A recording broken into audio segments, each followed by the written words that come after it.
I think there's something about the proximity to nature in countryside or rural settings that is just so grounding and that I love so much. And I think I was very thirsty for, having lived for the city for a long time, and many of us might be, being drawn or called to nature, or have been for the past couple of years as the elementals sort of get stronger and desire to connect with souls who are open to their magic, because not everybody is, which is a shame, but it's all about our personal missions, and we've all been assigned things differently. And I think here what I find so gratifying, which is still it gets laughs, and I think people just think I'm an oddball here, which is absolutely fine, but as I just walk anywhere, they've got local goats or cow, the herders just wandering around, and you just right by little animals just walking past you. And the other day on the way out of the ocean, there was a teeny weeny baby cow, and I always say hi to them because I'm a Taurus. Bulls and buffalo are quite significant animals to me, and just find the energy being around nature and animals is a high frequency. I think that's why babies love going to little farms and touching and playing with animals, just because there's this non-verbal connection. And I work a lot in the non-verbal realms. Like for me, communication and being like in communication, writing or verbally all the time, I just can't do that anymore. It's just not a place where I'm at.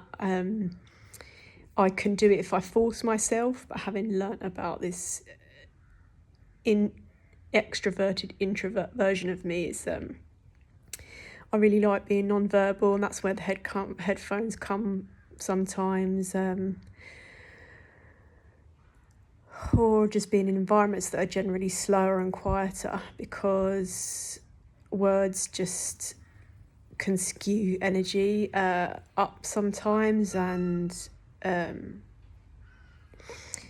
things can come out and be expressed in different ways if you're from different cultures. And I just find non-verbal energy is, especially telepathy and things like that between souls and people, which is rising massively right now. I still get a little bit blown away, I think, every time something happens, just because it's a magic that's not really been talked about in our lifetimes, and so now it's just like, it's quite exciting. But touching this little baby cow the other day, this calf, they think I'm funny here. Oh, the power's back. Give thanks. Simple pleasures. Oh, I can hear my fridge. Okay,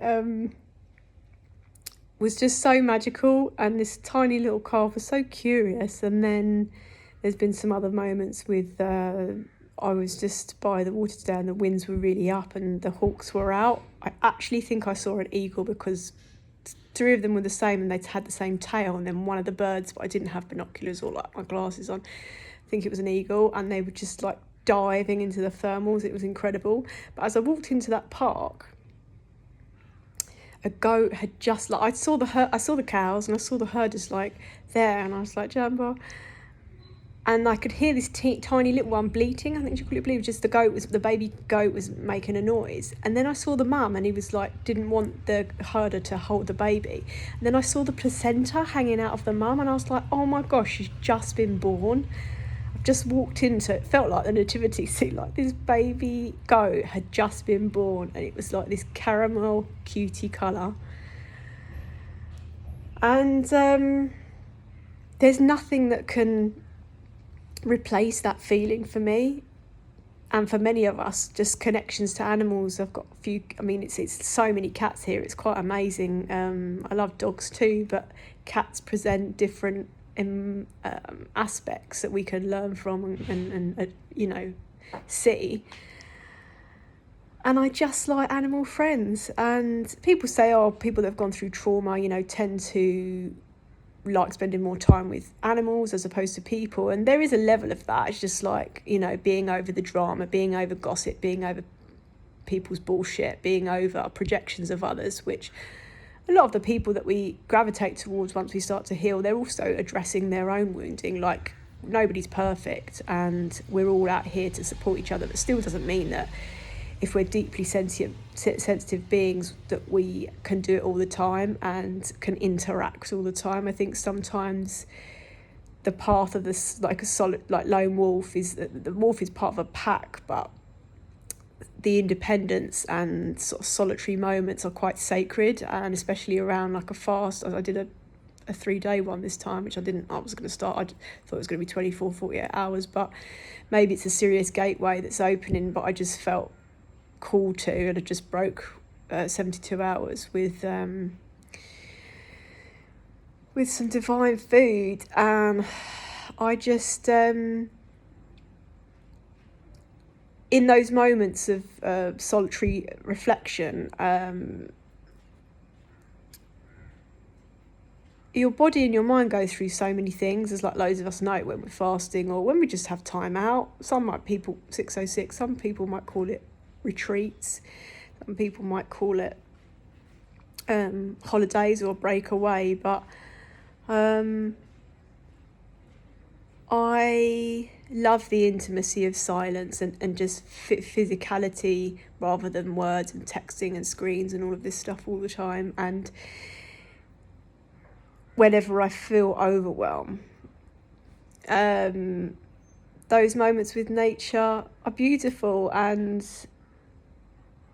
I know some people, and I was walking past the baobabs today, and they went past me on the boda, and they were like this with this thing that they were holding in their hands, and I was like, shit, is that a jellyfish? And on the other end of the spectrum, it was a lobster, and it was dead, and his tail was moving, but I think it was his hands. And I said, is that alive? He said, no, he shot it in the head. And I'm not here to judge whether people eat or not. And just on the other end of the spectrum is like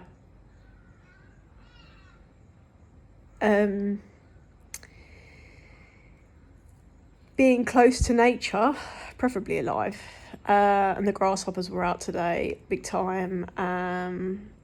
So there could be some Native American wisdom being awoken in us,